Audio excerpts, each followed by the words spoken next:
you're in the real estate market right now and looking to put an offer together anytime soon, you're not going to want to miss this. I'm joined right now by Josh Ribner, real estate attorney from Gilmartin McKenzie Law.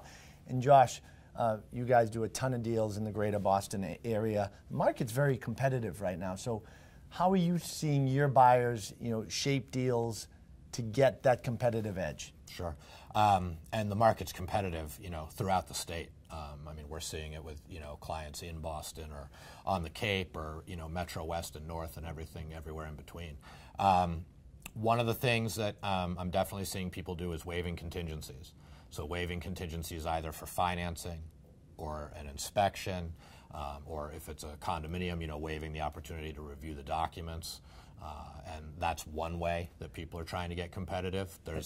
And it kind of has this voodoo type feel to it. People, I don't want to waive contingencies, and it's not smart necessarily to waive contingencies unless you've done your homework on whatever contingency you're waiving. Financing, you got to make sure all the docs are in.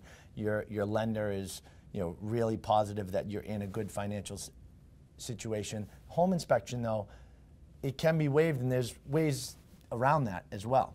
Yeah, one thing I'm seeing some, this is more on the selling side, but I'm seeing some listing brokers do is set up opportunities for people to do pre-offer inspections.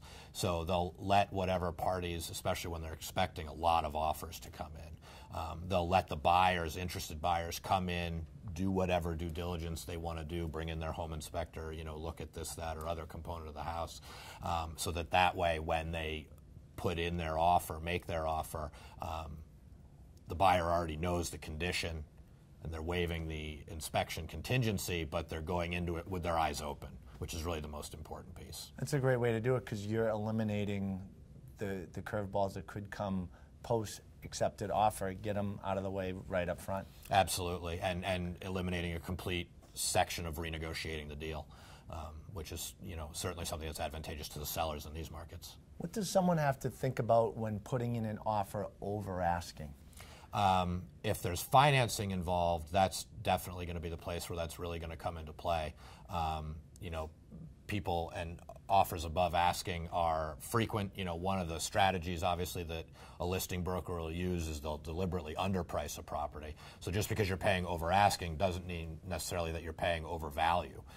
But if you are paying over asking, you want to do your due diligence to make sure that the price you're paying, if you are getting a mortgage, can be supported by the market, because otherwise you're going to run into an issue potentially when you go to get the house appraised.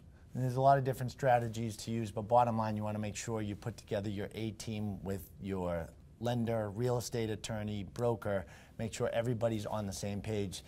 So you put your best foot forward. Absolutely, and you can do it that way with the best information. So you can make sure that all those elements are, financing and the information and the property structure and whatnot are all signed off on, as it were, before you get into the deal. Thanks, Josh. And if you'd like to connect with Josh Ribner and the team over at Gilmartin McKenzie, you can go directly to their website at gmlawllp.com. And we have more real estate tips just like this one right here on our page on Real Estate Talk Boston.